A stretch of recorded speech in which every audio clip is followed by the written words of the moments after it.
राकेश शर्मा, अंतरकॉस्मोस अंतरिक्ष यात्री। जीवनी। भारत के प्रथम और विश्व के 138वें अंतरिक्ष यात्री राकेश शर्मा का जन्म 13 जनवरी 1949 को पंजाब के पटियाला में हुआ था। राकेश बचपन से ही विज्ञान में काफी रुचि रखते थे। बिगड़ी चीजों को बनाना और इलेक्ट्रॉनिक चीजों पर बारीकी से नजर रखना उनकी आदत थी। राकेश जब बड़े हुए तो आसमान में उड़ते हवाई जहाज को तब तक देखा करते थे जब तक वह उनकी आंखों से ओझल न हो जाए। जल्द ही राकेश के मन में आसमान में उड़ने की तमन्ना जाग गई, फिर वह उसी ओर लग गए। प्रारंभिक जीवन। राकेश शर्मा का जन्म 13 जनवरी 1949 को पंजाब के पटियाला शहर में हुआ था। उनके पिता का नाम देवेंद्र शर्मा तथा माता का नाम तृप्ता शर्मा था। उनकी प्रारंभिक शिक्षा हैदराबाद के सेंट जॉर्ज ग्रामर स्कूल में हुई। इसके उपरांत उन्होंने हैदराबाद की उस्मानिया यूनिवर्सिटी से स्नातक की शिक्षा ग्रहण की। किस्मत ने लिया यू टर्न।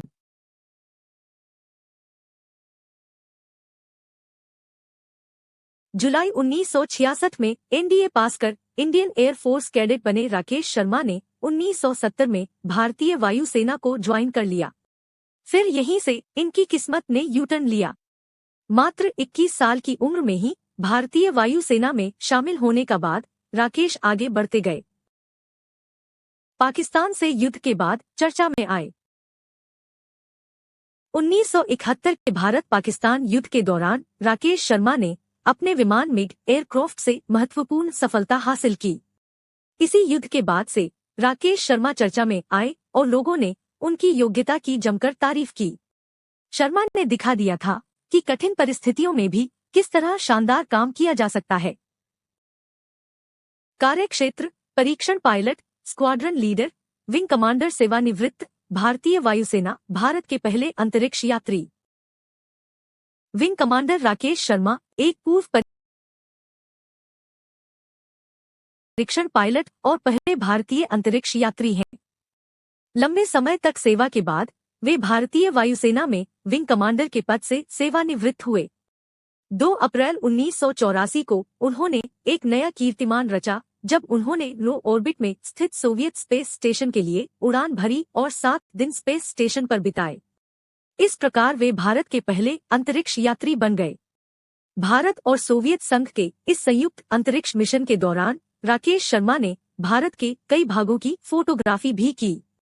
इस अंतरिक्ष यात्रा के साथ वे विश्व के 138वें अंतरिक्ष यात्री बने। करियर।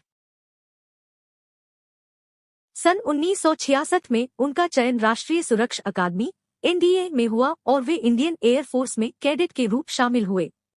एनडीए पास करने के बाद वे 1970 में भारतीय वायुसेना में बतौर टेस्ट पायलट भर्ती हो गए।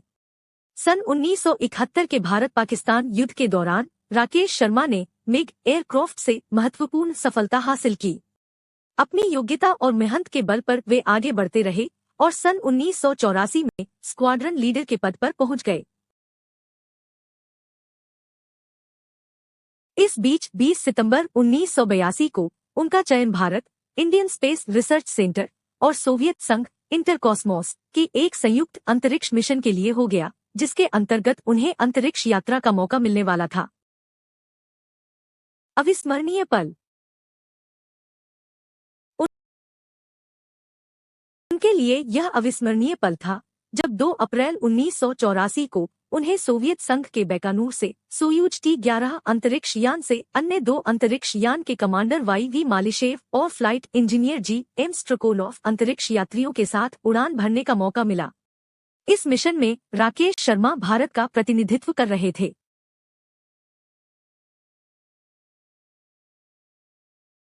अंतरिक्ष यात्रा।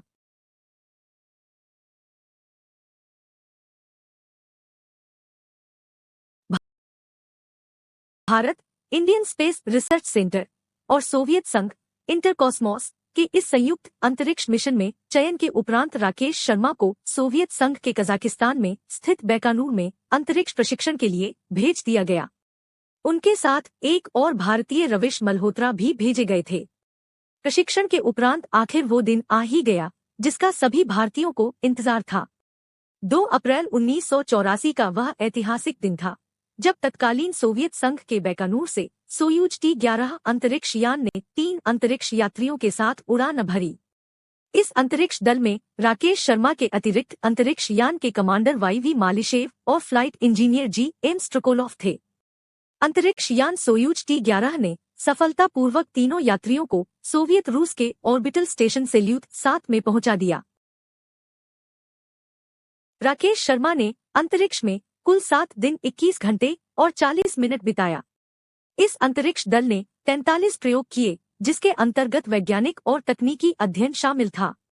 इस मिशन पर राकेश शर्मा को बायोमेडिसिन और रिमोट सेंसिंग के क्षेत्र से संबंधित जिम्मेदारी सौंपी गई थी। इस अंतरिक्ष यात्रा के दौरान उड़ान दल ने मास्को में सोवियत अधिकारियों के साथ और फिर तत्कालीन भारतीय प्रधानमंत्री इंदिरा गांधी के साथ एक जॉइंट टेलीविजन न्यूज कॉन्फ्रेंस किया। जब इंदिरा गांधी ने राकेश शर्मा से पूछा, अपना भारत अंतरिक्ष से कैसा दिखता है, तब उन्होंने जवाब दिया, सारे जहां से अच्छा। इस मिशन के साथ भारत अंतरिक्ष में मानव भेजने वाले देशों की श्रेणी में आ गया। भारत ऐसा करने वाला विश्व का 14वां देश बन गया। इस महत्वपूर्ण क्षण को लाखों भारतवासियों ने अपने टेलीविजन सेट पर देखा। इसके पश्चात राकेश शर्मा भारतीय वायुसेना से विंग कमांडर के पद पर सेवानिवृत्त हो गए और हिंदुस्तान एरोनॉटिक्स लिमिटेड में टेस्ट पायलट के तौर पर कार्य करने लगे। उन्होंने सन 1992 तक हिंदुस्तान एरोनॉटिक्स लिमिटेड के नासिक मंडल में बतौर मुख्य टेस्ट पायलट कार्य किया। Rakesh Sharma light combat aircraft LCA तेजस के विकास से भी जुड़े रहे। सम्मान। अंतरिक्ष से वापस लौटने के उपरांत सोवियत सरकार ने उन्हें हीरो ऑफ सोवियत यूनियन के सम्मान से नवाजा। भारत सरकार ने उन्हें शांतिकाल के सबसे उच्च बहादुरी पुरस्कार अशोक चक्र से सम्मानित किया। व्यक्तिगत जीवन। राकेश का विवाह सेना के अवकाश प्राप्त कर्नल PN शर्मा की सुपुत्री मधु शर्मा से हुआ। अपने रूस प्रवास के दौरान दोनों ने रूसी भाषा सीखी। उनके पुत्र कपिल एक निर्देशक है और पुत्री कृतिका एक मीडिया कलाकार। धन्यवाद। और जानकारी के लिए कमेंट और वेबसाइट को सब्सक्राइब करें।